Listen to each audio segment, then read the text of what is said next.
12.1 Study Guide, Part 2. Friedrich Nietzsche.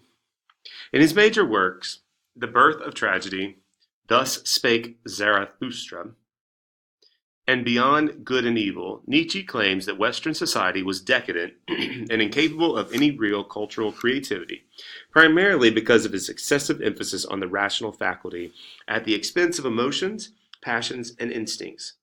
Reason, claimed Nietzsche, actually played little role in human life because humans were at the mercy of irrational life forces. Nietzsche believes that Christianity should shoulder much of the blame for Western civilization's weakness.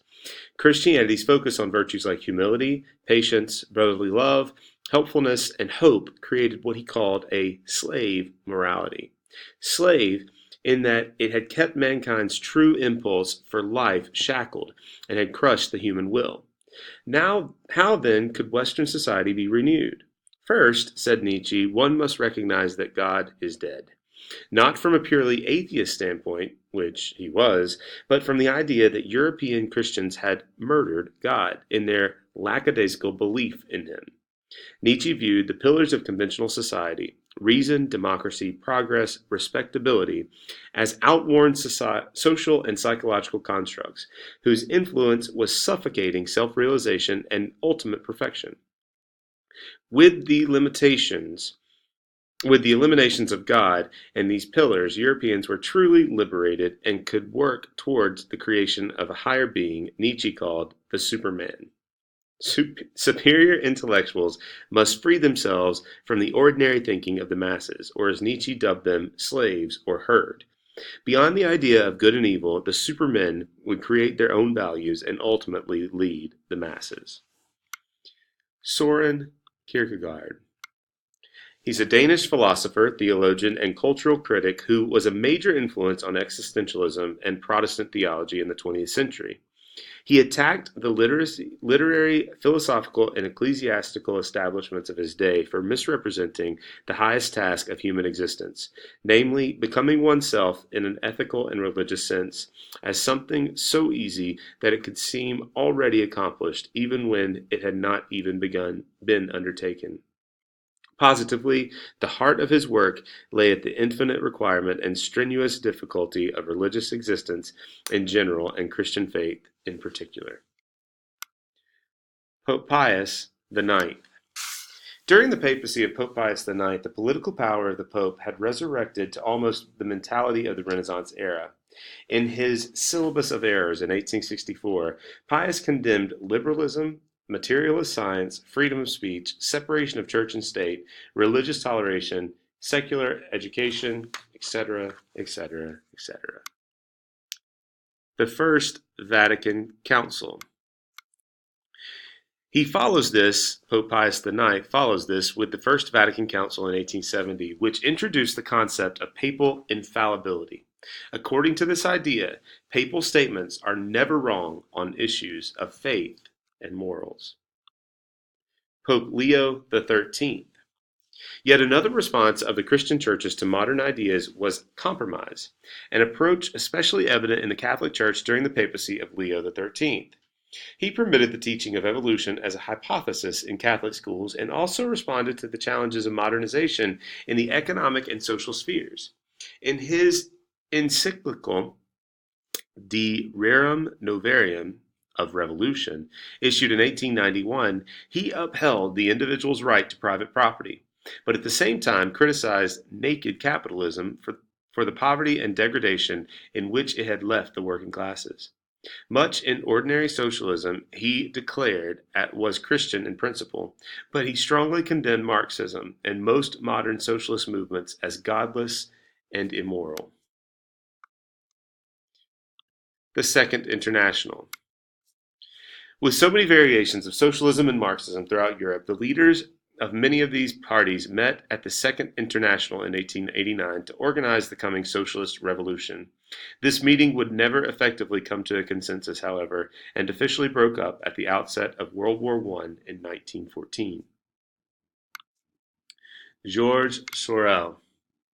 French workers boasted a strong tradition of militant action and violence, stemming from the French Revolution. Georges Sorel was a French socialist that believed that violent action was the only way to achieve the aims of socialism. To destroy capitalist society, he recommended the use of the general strike, envisioning it as a mythic image that had the power to inspire workers to take violent, heroic action against the capitalist order. Sorel also came to believe that the new socialist society would have to be governed by a small elite ruling body because the masses were incapable of ruling themselves. Sorel also advocated an economic socialism called syndicalism, in which all major industries would be controlled by the labor unions of workers that represented each. Edward Bernstein and Jean Jaurès. On the other end of the spectrum, other socialists weren't near as bent on violence and anarchism as Sorel. Many believed that participation in the democratic process might better secure workers' rights than violent means. These insights led to the development of the revisionist socialism, best embodied in the ideas of German socialist Edward Bernstein and French socialist Jean Jaurès. Here, socialism was much more gradual and evolutionary and advocated the formation of actual political parties to win election. The Fabian Society. In Britain, a group of intellectuals from the elite classes, H. G. Wells and George Bernard Shaw were early members, formed the Fabian Society, who stressed the need for the workers to use their right to vote to capture the House of Commons and pass legislation that would benefit the working class. Neither the Fabians nor British labor unions were ever Marxist in nature. They did not advocate an eventual class revolution, but rather an evolutionary process in which a socialist state would occur through the democratic process. In 1900, representatives of the labor unions, led by Keir Hardie, and the Fabians coalesced to form the Labour Party. Feminism in the late 19th century called for a change and achieved some. The Second Industrial Revolution allowed for women to establish some dominance over white-collar jobs: telephone operators, nurses, clerks, secretaries, and elementary teachers. Here, women were provided with higher wages and better working conditions.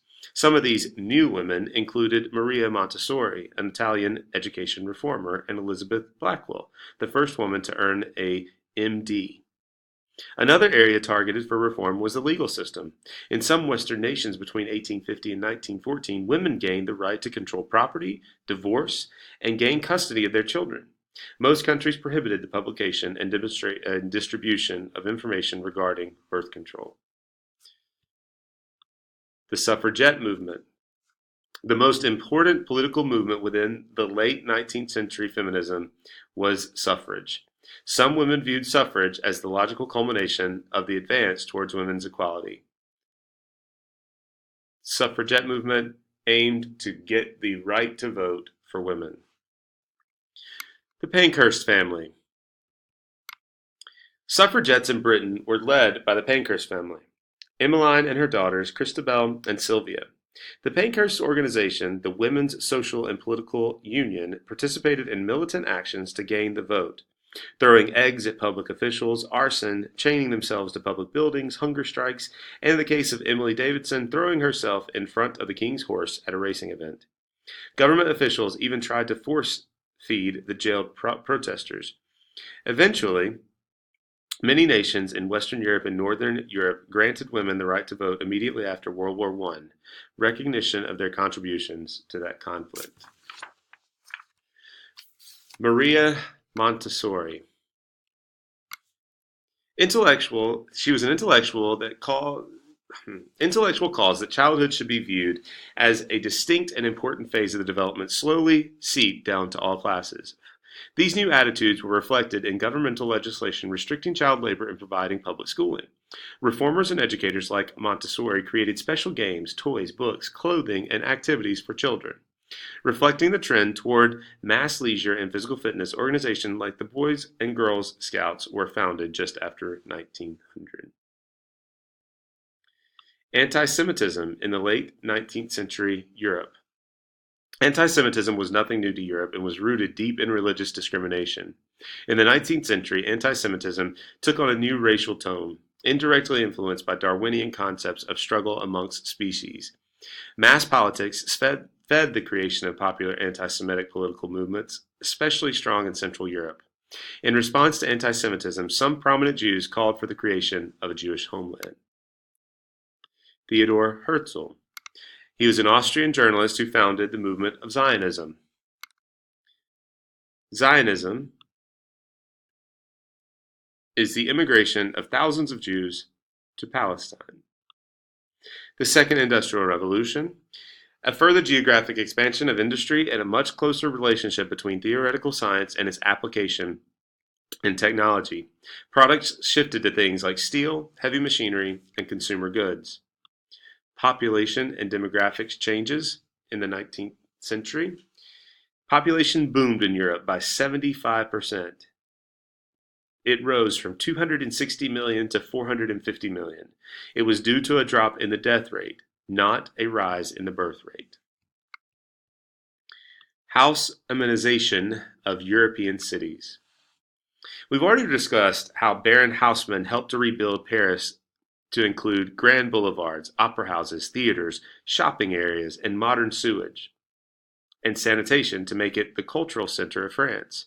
The Haussmannization was completed in other major European cities, most notably Vienna with its Ringstrasse, a famous boulevard circling the city and an attraction with its architecture, history, and shopping.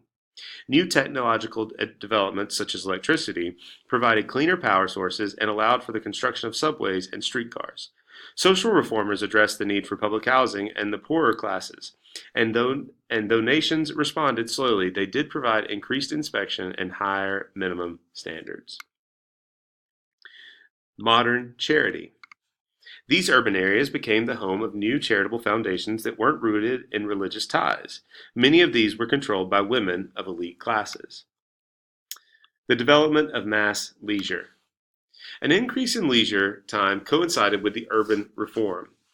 With the recognition of unions and protective legislation by governments, workers began to realize improved wages and shorter working hours. Many reformers were concerned, however, about the lower classes using the time for excessive drinking, crime, or revolutionary agitation. So, cities created organized leisure pursuits to meet this need, such as dance halls, amusement parks, and sporting contests. With their competitive ethos, team spirit, and regimentation, sports teams showed characteristics of military discipline. Modern rules for soccer, tennis, cricket, and others were formalized during this period and allowed orderly play to avoid violence.